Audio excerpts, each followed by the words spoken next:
Oi, gente, eu sou a Larissa. O tema do meu grupo é Morfologia do Epitélio. Os integrantes são o Caio, o Cícero, a Heloísa e eu, Larissa. Eu vou começar falando para vocês sobre o tecido epitelial. A definição dele, o que é, né? O tecido epitelial, ele caracteriza-se por apresentar células justapostas e com pouca matriz extracelular entre elas.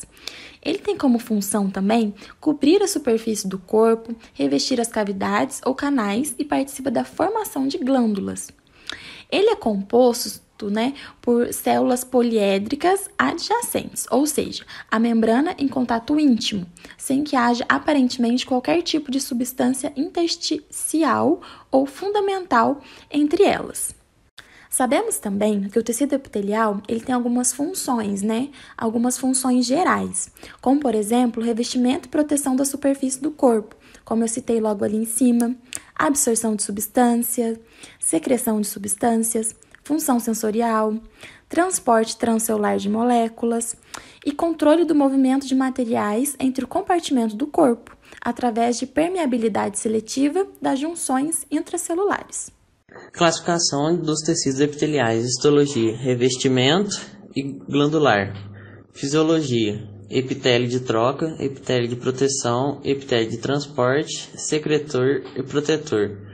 Epitélio simples, epitélio estratificado e epitélio pseudoestratificado. Epitélio de revestimento. É organizado em camadas que cobrem a superfície externa do corpo ou revestem as cavidades do corpo. São classificados quanto ao número de camadas e o formato de células.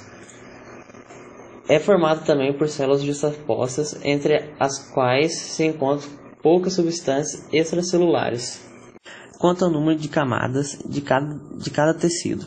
Tecido epitelial simples, constituído por apenas uma camada de célula. Tecido epitelial estratificado, constituído por duas ou mais camadas de células. Tecido epitelial pseudoestratificado é constituído por uma camada de células de diferentes tamanhos. Quanto à morfologia celular, pavimentoso. O tecido pavimentoso são achatados e tem formas poligonal. Cúbico. O cúbico ele é simples e apresenta uma única camada de células que apresentam uma altura e largura semelhantes. Prismático. São células altas e retangulares. Esse tipo de tecido epitelial pode ser encontrado na mucosa do estômago, nos ductos biliares e entre outros locais. Estratificados. Possui mais de uma camada de células. Transição. É um tecido com formato de células que varia de acordo com a distensão do órgão no qual é encontrado. Pseudoestratificado. É formado apenas por uma camada de célula. Entretanto, há posições variadas dos núcleos que promove a falsa sensação de que ela apresenta várias camadas. Quanto à presença de especializações, ciliado. São os protozoários de maior complexidade e os mais especializados quanto à estrutura de suas células. Queratinizado. É encontrado normalmente em superfícies secas, como a pele. As células da camada mais superficial não apresentam núcleo. Contém abundante quantidade de queratina, de modo a prevenir a perda de água e penetração de agressões químicas e físicas. Células caliciformes. São unidades especializadas na produção de muco, no revestimento do lume de alguns órgãos. Bordas estriadas. São vilosidades e microvilosidades presentes no intestino. Agora vamos falar do tecido epitelial pavimentoso simples.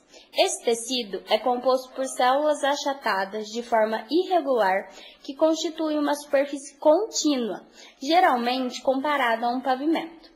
Ele é encontrado revestindo superfícies envolvidas no transporte passivo de gases e líquidos, como a superfície pulmonar, os capilares sanguíneos, o coração e as vísceras. Tradicionalmente, ele é conhecido como mesotélio, quando reveste as vísceras. Vamos às características do tecido epitelial cúbico simples. Ele é num corte perpendicular à membrana basal. As suas células epiteliais aparecem quadradas, geralmente reveste ductos e túbulos que podem ter função excretora, secretora ou absorvente, como os túbulos coletores do rim, glândulas salivares e pâncreas. Os núcleos das células são esféricos. Já no tecido epitelial colunar simples, ele é formado por células altas com núcleos elípticos alongados, podendo se localizar na base, no centro e ocasionalmente no ápice do citoplasma. É encontrado geralmente em superfícies intensas absorventes, como o intestino delgado, e superfícies secretoras, como o esôfago. O tecido epitelial pseudoestratificado ciliado possui células cilíndricas altas, também são ciliadas, e o termo pseudoestratificado se deve à aparência de que existe mais de uma camada de células quando observado em cortes. Entretanto, é um epitélio simples, porque todas as células repousam sobre a membrana basal. Estão presentes nas vias aéreas, traqueia e brônquios dos mamíferos. O tecido epitelial pavimentoso estratificado não queratinizado, ele é um revestimento interno da cavidade oral, faringe, esôfago, canal anal e vaginal, que são superfícies úmidas, e o seu grau de estratificação relacionado com o tipo de desgaste físico ao qual a superfície se expõe. O tecido epitelial pavimentoso estratificado queratinizado constitui a superfície epitelial da pele e se acha adaptado à abrasão e dessecação constantes. Durante a maturação, as células epiteliais sofrem um processo denominado queratinização, que resulta na formação de uma camada superficial não celular, que consiste de queratina, uma proteína fibrosa e dos remanescentes das células epiteliais degeneradas. E para encerrar os tipos de tecidos epiteliais, temos o epitélio de transição. Esse epitélio estratificado, quase que unicamente presente nas vias urinárias de mamíferos, é especializado para sofrer distensões e a resistir à toxidez da urina. No órgão distendido, o epitélio de transição aparece com uma ou 3 camadas celulares, como no epitélio cúbico estratificado. No órgão vazio, parece ter 4 ou 5 camadas, como no epitélio pavimentoso estratificado. Tecido epitelial glandular. Ele é formado por um conjunto de células especializadas cuja função é a produção e a liberação de secreção. Essa secreção é a produção e a liberação pelas células de um fluido contendo substâncias como muco, enzimas ou um hormônio. As células secretoras de uma glândula são parenquimosas, enquanto o tecido conjuntivo no interior da glândula e que sustenta o parenquimia é o estromal. O estroma sustenta também os vasos sanguíneos, os vasos linfáticos e os nervosos. Características. As moléculas a serem secretadas, elas geralmente são armazenadas nas células em pequenas vesículas envolvidas por uma membrana, chamadas de grânulos de secreção. As células epiteliais glandulares elas podem sintetizar, armazenar e secretar. Uns exemplos são as proteínas, os lipídios e o complexo de carboidratos. As glândulas são sempre formadas a partir do epitélio de revestimento, cujas células proliferam e invadem um tecido conjuntivo subjacente, após sofrerem diferenciação adicional durante a vida fetal. Existem os tipos de principais glândulas, que são glândulas exócrinas, glândulas endócrinas e os mistos.